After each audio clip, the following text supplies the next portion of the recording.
Hey everybody, it's Lon.TV, and we're taking a look today at the Acer Nitro 50. This is a lower cost gaming machine from Acer. It sells for about $789 right now on Amazon as configured. And I like to look at these pre-built machines from time to time because sometimes they give you a little bit more value than what you might be able to build yourself.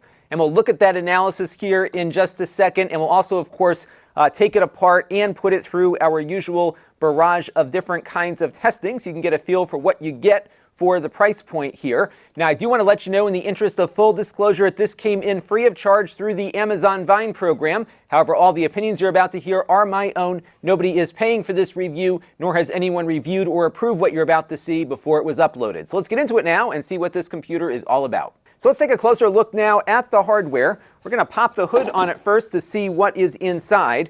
Now, this is a very compact design. This case is not all that large, as you can see here. So it's a fairly easy device to lug back and forth to college, for example, but it also makes it a little bit more difficult to do system upgrades down the road. One of the nice things about desktop computers like this is that you can fairly easily swap out components, and on this one you have the ability to swap out the CPU for another compatible one, as well as change out the video card that's inside.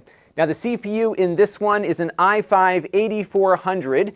That is a 6-core CPU. That's the 8th generation Intel chip. It's got a Radeon RX 580 GPU on board with 4 gigabytes of video RAM. There are versions of this card that you can buy separately for not all that much money that have 8 gigs of RAM, so it was a little disappointing to see a lower spec card in here.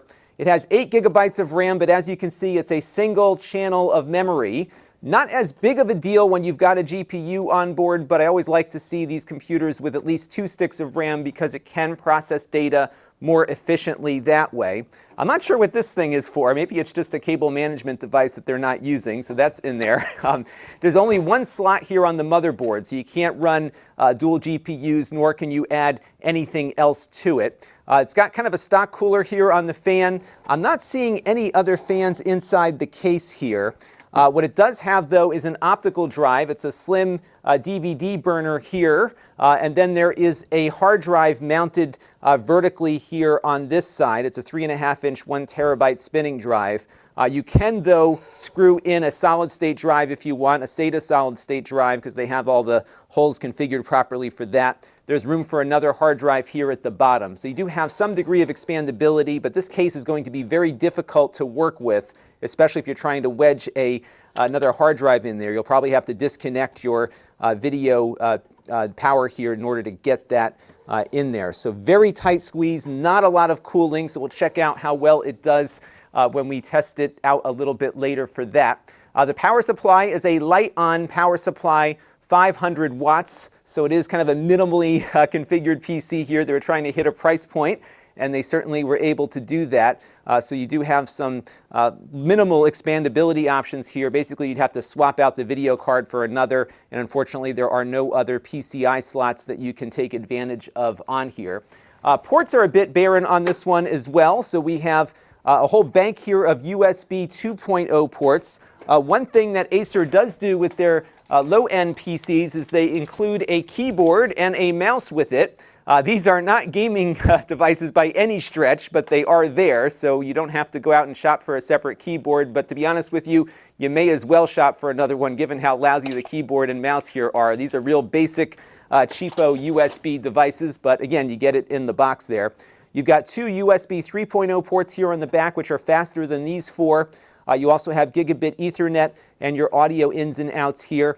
This HDMI output is on the motherboard, and they have blocked it off so you don't plug things into the wrong spot because they want you to connect up to the card here at the bottom. So you've got HDMI here, and you also have 3 DisplayPort outputs there as well. So not too bad on the display front. These AMD cards perform very well for the price point, so we'll be looking at that in a few minutes. And that's pretty much it for the case. Again, really hard to work with. It will fit a full-length card, it looks like, but again, it's going to be quite a stretch to get it in there because it really is blocked by all of this metal here. So this is going to be something hard to upgrade down the road, but it is very compact. Now in the front, We've got a few more ports to look at. We got the door here for the optical drive. Again, DVD, not Blu-ray. You have an SD card slot here for your camera cards.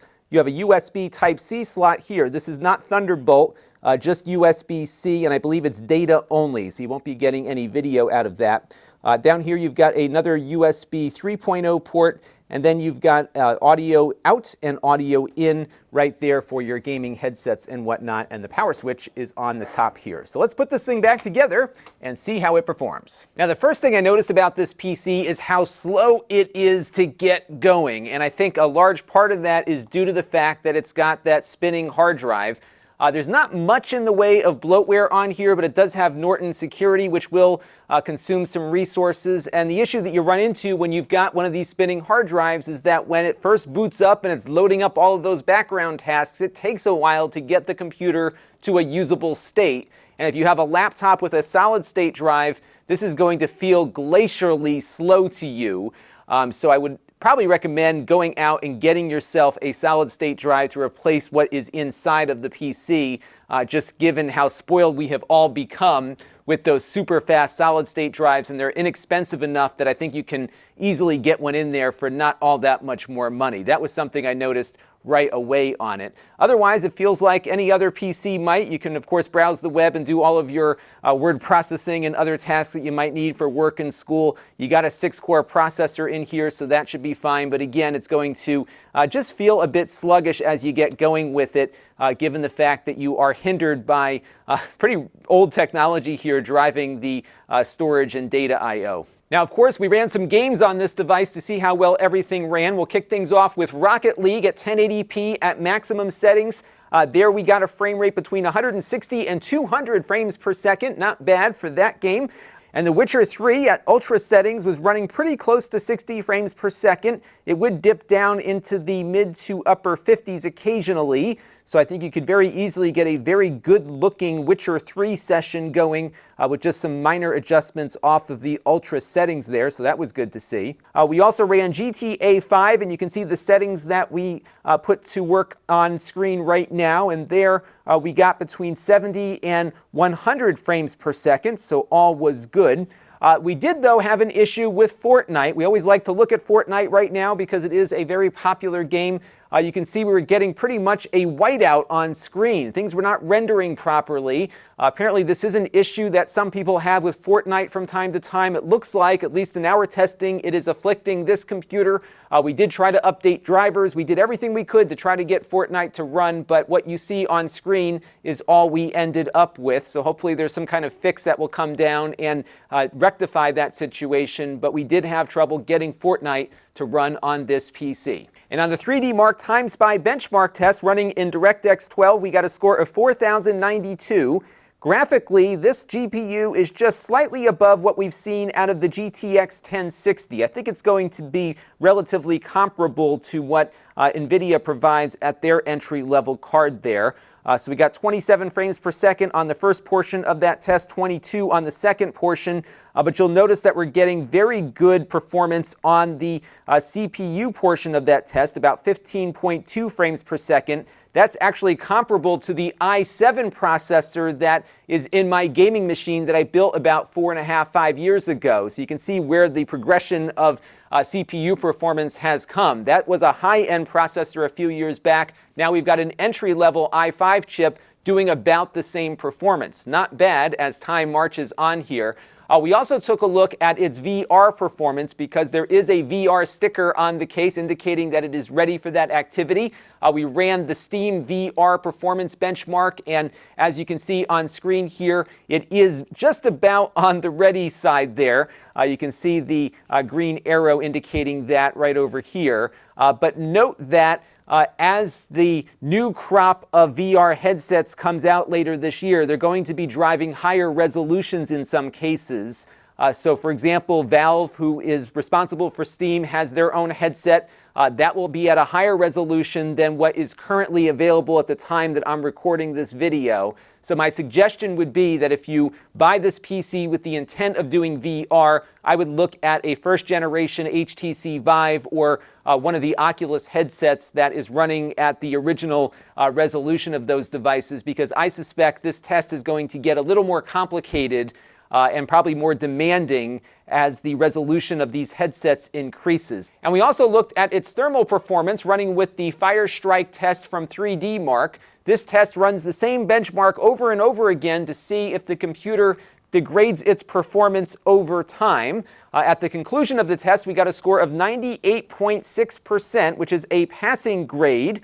You can also note the temperatures of both the CPU and GPU at the conclusion of that test.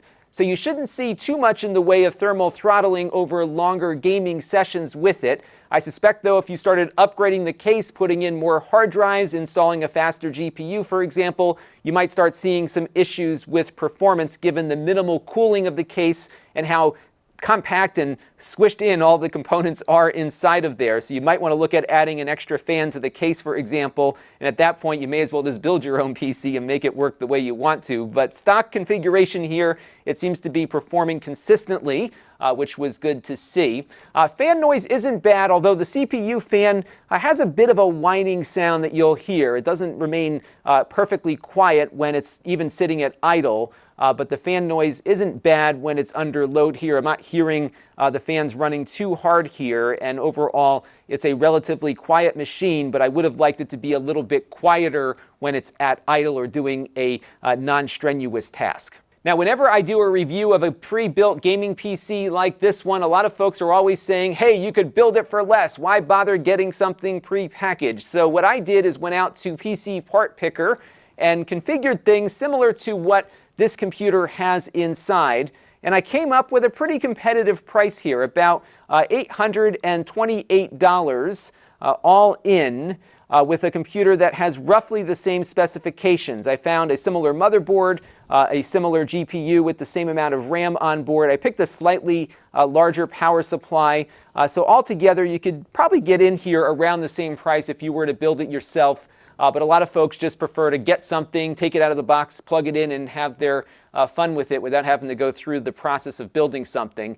You do become a true PC gaming Jedi when you build your first computer. It's kind of like the lightsaber. It's a rite of passage. But again, if you don't want to deal with that, you're not paying all that much more here. In fact, you're paying a little bit less than what you could build yourself, most likely.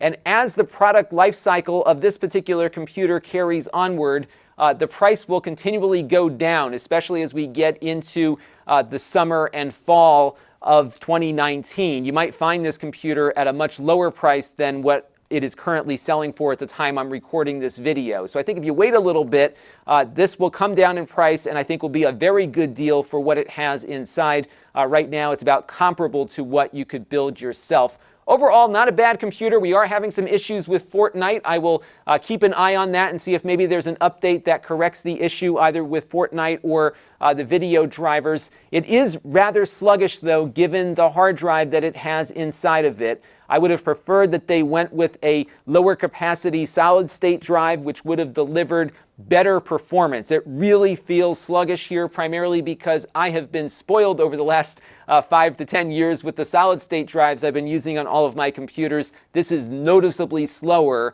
as a result of that relatively inexpensive 1 terabyte drive that's inside of it. That is a big hindrance that you could correct yourself with an additional solid state drive purchase, but out of the box it will not be very quick at all. But otherwise, not bad for the price point here, and I do like these AMD GPUs. They deliver a lot of performance for a reasonable price. Until next time, this is Lon.TV. Thanks for watching. This channel is brought to you by the Lon.TV supporters, including gold level supporters, the Four Guys with Quarters podcast, Tom Albrecht,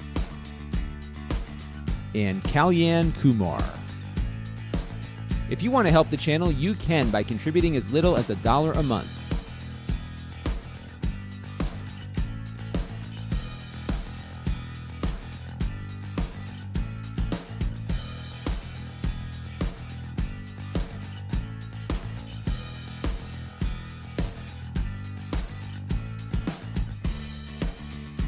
Head over to Lon.TV/support to learn more.